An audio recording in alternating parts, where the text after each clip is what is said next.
ಕಾಶ್ಮೀರದಲ್ಲಿ ಹಿಂದೂ ಸಮಾಜದಲ್ಲಿ ಅತ್ಯಂತ ಸಮರ್ಥರಿದ್ರು. ಡಾಕ್ಟರ್ಸ್ಗಳು, ಇಂಜಿನಿಯರ್ಸ್ಗಳು, ದೊಡ್ಡ ದೊಡ್ಡ ಕೋಟ್ಯಾಧೀಶರುಗಳು, ವಕೀಲರು, ಲಾಯರ್ಸ್ಗಳು ಎಲ್ಲರಿದ್ರು, ಜಡ್ಜ್ಗಳಾದವರಿದ್ರು. ಆ ಕಾಲದಲ್ಲಿ ಸಂವಿಧಾನ ಇತ್ತು, ಪೊಲೀಸ್ ವ್ಯವಸ್ಥೆ ಇತ್ತು, ಮಿಲಿಟರಿ ಇತ್ತು, ನಮ್ಮ ಪ್ರಜಾಪ್ರಭುತ್ವ ವ್ಯವಸ್ಥೆ ಇತ್ತು.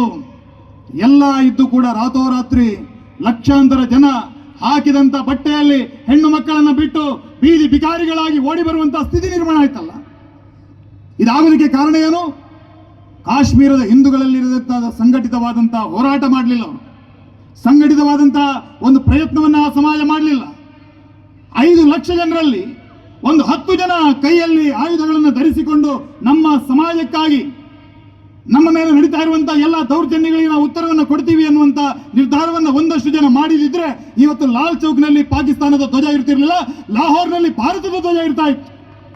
ಆದ್ರೆ ನಮ್ಮ ಸಮಾಜ ಮಾಡಲಿಲ್ಲ. ನಾವು ಅಲ್ಲಿಂದ ಓಡಿಸಿದ್ರೆ ಇಲ್ಲಿ ಬರೋದು, ಇಲ್ಲಿಂದ ಓಡಿಸಿದ್ರೆ ಇನ್ನೊಂದು ಕಡೆ ಹೋಗೋದು, ಕೆಳಗಡೆ ಬರ್ತಾ ಇದೀವಿ. ಇನ್ನು ಕೆಳಗಿರೋದು ನಮಗೆ ಖಾಲಿ ಯಾವುದದು ಸಿಂಧು ಮಹಾಸಾಗರ ಮಾತ್ರ ಉಳಿದಿರೋದು ಅಷ್ಟೇ. ಎಲ್ಲ ಕಡೆಗಳಲ್ಲಿ ಹಿಂದೂ ಸಮಾಜದ ಮೇಲೆ ಈ ರೀತಿಯ ದಾಳಿಗಳಾಗ್ತಾ ಇರುವಾಗ ಈ ಸಮಾಜವನ್ನು ಸಂಘಟಿತಗೊಳಿಸಬೇಕು. ಈ ಸಮಾಜಕ್ಕೊಂದು ಸ್ಪಷ್ಟವಾದಂತ ರೂಪುರೇಷೆಯನ್ನು ಕೊಡಬೇಕು. ಆಗ ಮಾತ್ರ ಈ ಸಮಾಜ ತನ್ನ ಭವಿಷ್ಯವನ್ನು ಕಂಡುಕೊಳ್ಳೋದಕ್ಕೆ ಸಾಧ್ಯ ಅನ್ನುವಂಥ ನಿಟ್ಟಿನಲ್ಲಿ ಒಂದು 5 ಪರಿವರ್ತನೆಗಳನ್ನು ಈ ಸಮಾಜದಲ್ಲಿ ಮಾಡಬೇಕು ಅನ್ನುವಂಥ ನಿಶ್ಚಯವನ್ನ ರಾಷ್ಟ್ರೀಯ ಸ್ವಯಂ ಸೇವಕ ಸಂಘ ಬೋಧನೆ ಮಾಡಿತು. ಏನು 5 ಪರಿವರ್ತನೆಗಳು? ಇಲ್ಲಿ ರಂಗೋಲಿಯಲ್ಲಿ ಬರೆದಿದ್ದಾರೆ ನೋಡಿ. 5 ಪಂಚ ಪರಿವರ್ತನೆಗಳು. ಮೊದಲ ಪರಿವರ್ತನೆ ಏನು ಕೇಳಿದ್ರೆ ಸ್ವಬೋಧ. ನಾವು ಯಾವ ಅಯೋಧ್ಯೆಯಲ್ಲಿ ಒಂದು ದೀಪವನ್ನು ಉರಿಸೋದಕ್ಕೆ ಸಾಧ್ಯ ಆಗಲಿಲ್ಲೋ ಅಂತ ಅಯೋಧ್ಯೆಯಲ್ಲಿ ರಾಮನ ಭವ್ಯ ಮಂದಿರ ನಿರ್ಮಾಣ ಆಯಿತು. ಕೋಟಿ ಕಾರ್ತಿಕೋತ್ಸವಗಳು ಸರಯೂ ನದಿಯ ತೀರದಲ್ಲಿ ನಡೆಯಿತು. ಯಾವ ವಾರಣಾಸಿ ಒಳಗಡೆ ಆ ಕಾಶಿ ವಿಶ್ವನಾಥನ ಮಂದಿರವನ್ನು ಧ್ವಂಸ ಮಾಡಿ ಅದರ ಮೇಲೆ ಜ್ಞಾನವಾಪಿ ಅಂತ ಹೇಳುವ ಮಸೀದಿಯನ್ನು ಕಟ್ಟಿದ್ರು. ಅದರ ಒಳಗಡೆ ಶೃಂಗಾರ ಗೌರಿಯ ಪೂಜೆ ಆಗಬೇಕಿದ್ರೆ ನಮ್ಮ ಈ ಪೀಳಿಗೆಯವರು ಬರಬೇಕಾಯ್ತು. ನಮ್ಮ ಕಾಲದಲ್ಲಿ ನಾವು ನೋಡಿರೋದನ್ನ. ಈ ದೇಶದಲ್ಲಿ ದೊಡ್ಡ ಪ್ರವಾಸಿ ಕೇಂದ್ರ ಯಾವುದು ಅಂತ ಕೇಳಿದಾಗ ಹೇಳ್ತಾ ಇದ್ರು, ಇಡೀ ದೇಶದಲ್ಲಿ ಅತ್ಯಂತ ಪ್ರಸಿದ್ಧವಾದಂತಹ ಪ್ರವಾಸಿ ಕೇಂದ್ರ ಯಾವುದು ಕೇಳಿದ್ರೆ ತಾಜ್ ಮಹಲ್. ವರ್ಷಕ್ಕೆ 76 ಲಕ್ಷ ಜನ ಅದನ್ನು ವಿಸಿಟ್ ಮಾಡ್ತಾರೆ. ಎಷ್ಟೋ? 76 ಲಕ್ಷ ಜನ. ಹಾಗಾಗಿ ಯಾರಾದರೂ ವಿದೇಶಿಯರು ಬಂದರೆ ಆ ಸತ್ತ ಸಮಾಧಿಯನ್ನ ಸ್ಮರಣಿಕೆಯ ರೂಪದಲ್ಲಿ ಕೊಡ್ತಾ ಇದ್ರು. ಕಾಲ ಬದಲಾಗಿದೆ. ಈಗ ನಾನು ಹೇಳ್ತಾ ಇದ್ದೀನಿ, ತಾಜ್ ಮಹಲ್ ಅಥವಾ ಇನ್ಯಾವುದೋ ಮಹಲ್ಗಳು ಪ್ರೇಮದ ಪ್ರತೀಕ ಅಲ್ಲ. ಅದು ಹೆಣ್ಣಿನ ಮೇಲೆ ನಡೆದಂತ ಅತ್ಯಾಚಾರದ ಪ್ರತೀಕ.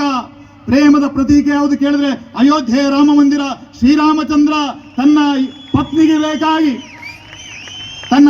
ಬೇಕಾಗಿ 1000 ಕಿಲೋಮೀಟರ್ಗಳ ಯಾತ್ರೆಯನ್ನು, ಪದಯಾತ್ರೆಯನ್ನು ಮಾಡ್ತಾನೆ. ಯಾರ್ಯಾರು ಕಪಿಸೇನೆ, ವಾನರರು, ನಲ, ನೀಲ, ಜಾಂಬವಂತ, ಸುಗ್ರೀವ ಇವರೆಲ್ಲರೂ ಸೇರಿಕೊಂಡು ಒಬ್ಬಳು ತಾಯಿಗಾಗಿ ಆ ರಾಮನ ಒಂದು ಏಕಪತ್ನಿ ವೃತಸ್ಥನಾದಂತಹ ರಾಮನ ಪ್ರೇಮಕ್ಕಾಗಿ ಅವರೆಲ್ಲ ಆ ಶತ್ರುಗಳ ಜೊತೆ ಹೋರಾಟವನ್ನು ಮಾಡಿದ್ರು. ಧರ್ಮದ ವಿಜಯಕ್ಕಾಗಿ ಹೋರಾಟವನ್ನು ಮಾಡಿದ್ರು. ಹಾಗಾಗಿ ಭಾರತೀಯರಾದಂತಹ ನಮಗೆ ಪರಮ ಪುರುಷೋತ್ತಮನಾದಂತಹ ಶ್ರೀರಾಮ ಅವನು ಪ್ರೇಮದ ಪ್ರತೀಕ. ಇವತ್ತು 76 ಲಕ್ಷ ಜನ ತಾಜ್ ಮಹಲ್ನ ವಿಸಿಟ್ ಮಾಡಿದ್ರೆ, ಅಯೋಧ್ಯೆಯನ್ನ ವಿಸಿಟ್ ಮಾಡಿದವರು ಎಷ್ಟು ಕೇಳಿದ್ರೆ ಒಂದು ವರ್ಷಕ್ಕೆ 11 ಕೋಟಿ ಜನ ವಿಸಿಟ್ ಮಾಡಿದಂತ 11 ಕೋಟಿ ಜನ. ಭಾರತದ ಅತಿ ದೊಡ್ಡ ಪ್ರವಾಸಿ ಕೇಂದ್ರ ಇವತ್ತು ಯಾವುದು ಕೇಳಿದ್ರೆ ಶ್ರೀರಾಮನ ಜನ್ಮಭೂಮಿ ಅಯೋಧ್ಯೆ. 500 ವರ್ಷಗಳ ಕೆಳಗೆ ಆ ದೇವಸ್ಥಾನವನ್ನು ನಾಶ ಮಾಡಿದಂತ ಪಾಪಿಗಳಲ್ಲಿ ಒಬ್ಬನೂ ಊಹಿಸಿಕೊಂಡಿರ್ಲಿಕ್ಕಿಲ್ಲ. 500 ವರ್ಷಗಳ ನಂತರ ಯಾರೋ ಒಂದಷ್ಟು ಜನ ಹುಟ್ಟುಕೊಳ್ತಾರೆ, ಅದನ್ನು ಮತ್ತೆ ಕಟ್ತಾರೆ. ಅಂತ ಛಲ, ಅಂತ ಸಾಮರ್ಥ್ಯ ಈ ಸಮಾಜಕ್ಕಿದೆ ಅನ್ನೋದು ಅವರ ಕಲ್ಪನೆನೂ ಅವರಿಗಿರಲಿಲ್ಲ. 20-30 ವರ್ಷದಲ್ಲಿ ಎಷ್ಟೋ ನಾಗರಿಕತೆಯನ್ನು ಮುಗಿಸಿ ಹಾಕಿದವರು. ಜಿಬ್ರಾಲ್ಟರ್ ಜಲಸಂಧಿಯವರೆಗೆ ಅನೇಕ ನಾಗರಿಕತೆಗಳನ್ನು ಮುಕ್ತಿದಿಂದವರು. ಆದ್ರೆ ಈ ದೇಶವನ್ನ ಮುಗಿಸೋದಾಗಲಿಲ್ಲ ಅವರಿಗೆ. ಹೇಳ್ತಾನೆ ಅದನ್ನ,